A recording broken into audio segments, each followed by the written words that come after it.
This video will be a long-winded way to say the ability to remove continues in the Steam Workshop. Anyways, with Back 4 Blood no longer receiving updates, I actually think that there is just one change that the team can make to really revitalize it and help it in the long haul. And that is simply to add more customization to lobbies. That's it. Take a game like Golf with Your Friends or Phasmophobia, for example, that utilize this very well. Golf with Your Friends, obviously, is just a golf game, but you can see here there's so many different options to choose from to customize your experience.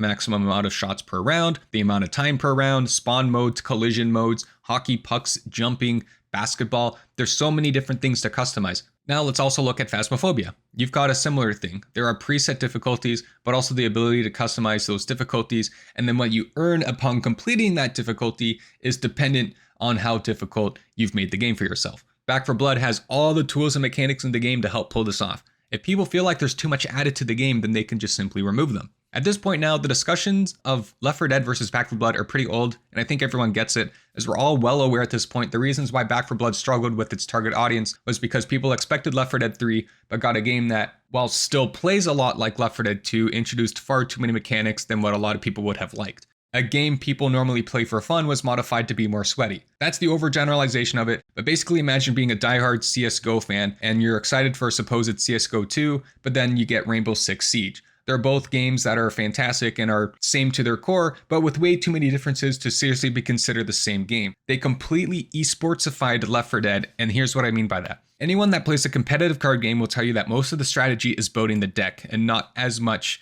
playing the cards as you would expect. Anyone that plays a competitive esport like League of Legends can tell you that most of the game is how you structure your team composition and the conditions you create in-game before you start fighting the enemy team. You watch a Counter-Strike or Valorant round, most of the time they're not shooting. A big portion of Back 4 Blood is your team composition and loadout. If you fail a run, it's back to the drawing board in terms of what cards or team composition you're running. That's where they dropped the ball when they wanted this to be a Left 4 Dead successor, because Left 4 Dead is a game that you just hop into, you pick whatever gun you want, and then the complexities of the game are simply determined by the game director in-game. It's this approach that people enjoy about it. But Back 4 Blood is designed for you to be a lot more conscious about what you do before you hop into the game, which has its strengths and weaknesses, but it's relied on this pattern too much. This is where increased flexibility in game lobbies can help a lot.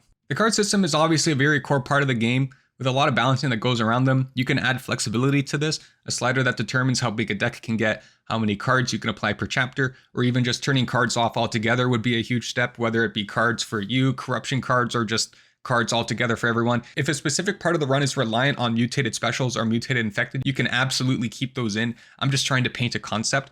The gunplay in Back 4 Blood feels nice. As a longtime Left 4 Dead 2 player, one of my favorite aspects of Back 4 Blood was how satisfying it is to shoot Ridden, because that stayed very true to what Left 4 Dead was good at.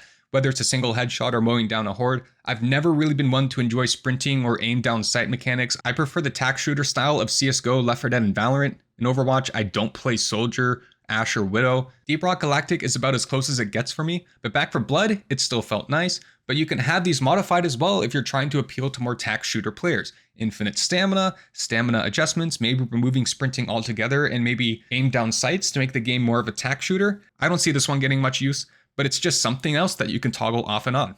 Same with character classes or weapon rarities and modifications. There's a lot of things you can tinker with for your custom lobby. Now, every aspect of this game is something that I can get used to. Like, I'm fine with cards and loadouts and everything like that. I mean, it's not my preferred play style, which is why I've stuck to Left 4 Dead so long. But there is just one thing that was the final nail in the coffin to me, the one thing that I just could not excuse, could not overlook or get over, and it was continues. If I had the ability to get rid of continues, I will make a serious comeback to this game. And now I'm just going to rant about continues until the end of the video because I am so goddamn butthurt over it. I get why continues were added to the game, because like any other game, you add mechanics like it to add stakes, to create a back against the wall sort of feel. Your team is low health, fighting a wave, and what's helping motivate you to fight with everything in your being is knowing that you don't have any continues left. It helps contribute to a hype moment and the great feeling of conquering the challenge in front of you, knowing that you protected something, knowing that you have just secured all of the progress that you made leading up to it. Without stakes or punishment in the game, shooting zombies is just shooting zombies. There's no incentive to be tactical or safe. We are aware that it's a delicate balancing act to have players be able to face a challenge and be able to conquer it without it being too hard, so that the challenge can be made and the rewards can be felt afterwards, while still balancing whether it's a team effort or an individual one. My problems with continues is twofold. The first is that Left 4 Dead has shown me that simply just going back to the beginning of that specific chapter is enough of a punishment. It's enough motivation to make me not want to lose. I'm just trying to get to the end of the campaign. I don't want to have to go back to the beginning of a chapter, especially if I'm fighting an event that's at the end of it. I don't need to have the threat of starting all the way back at the beginning of chapter 1 to be the motivation or stakes for the game to make me feel something. And even then, that is a Left 4 Dead mutation and it's optional. The second is, this isn't a PvP game. I mean, I know that they have versus, but I'm specifically talking about just cooperative. There's no ranked competitive ladder or anything like that. This is players cooperatively versus a computer. By that logic, this game is supposed to be for fun. People aren't trying to get to the top of the Back 4 Blood ladders so that they can get signed by a Back 4 Blood team. Having to restart all the way back at the beginning isn't fun. It's unnecessary. I get that this is a core gameplay loop of trying different cards and loadout strategies, but you don't need this to get a good gameplay experience. Do you want to know some of the most fun that I've had in Left 4 Dead? Even as exclusively an expert playing person in the middle of a game, I've had so much fun just watching my friends light each other on fire. Force a restart. You can't do that in Back 4 Blood. Everything in Back 4 Blood's got to be serious. Do you want to see the exact moment I decided that I was tired of this shit? So right here in this clip, this was pretty much when Back 4 Blood was first released. In this clip, we're doing the intermediate difficulty. We're in the last chapter of this particular run. We're also on our last continue. And at this point, we have exhausted our continues like at least 2 times leading up to this. So it's already been a bit of a slog. But what happens? We have the volatile head zombies. So sometimes you need to make sure to not shoot the head. I also have the card that turns my melees into stabs. A zombie comes up to me and I instinctively stab it, but it's a volatile head, so I instead opt to stab its stomach. Yet the head still explodes, it detonates the barrel we're standing next to, and we get wiped. We were pissed at this. Is this a get good moment? Sure. Should I have known that stabbing a volatile head anywhere will make its head explode? Sure. Is this still fun? Fuck no, dude. We were so tapped out and done with this game at this point that we played League of Legends afterwards. Do you understand how stressful and unnecessary you have stacked to your game to make League of fucking Legends the therapeutic game afterwards? Now, a Left 4 Dead 2 example I can provide of things going south in a really weird way is this dead air clip where 2 people are already incapped and my friend and I are standing right next to each other, but they get pulled by a smoker, which displaces them right as they're firing, which means that they actually incap me inadvertently on their way to being pulled, and then they get finished off by the smoker. But this wasn't a moment where we were just like, oh my God. This was so much easier for us to laugh off because there wasn't the threat of continues or anything like that. We were able to just go right back into the game.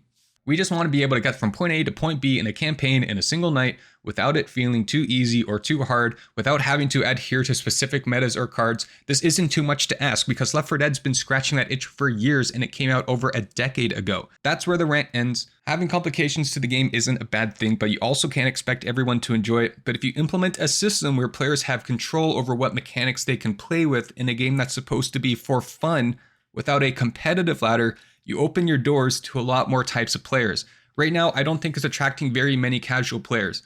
My hat's off to all the competitive players who have figured out this game down to a science and had a lot of fun doing it. I have nothing against them. You know, that's good for them. I'm happy that they can do that. But right now, in a game that's supposed to be a spiritual successor to Left 4 Dead, a game that I can just start up, launch, and then pick any weapon or character I want without drawbacks, I can't even decide halfway through the game that I want to play a shotgun over a sniper rifle because of the ramifications it will have on like my team comp, my team's ammo economy, my character, my cards, my loadout, like fucking, and that's it. That's my rant. And last thing before I sign off, Back 4 Blood doesn't need the Steam Workshop, but it would be nice. Okay, peace.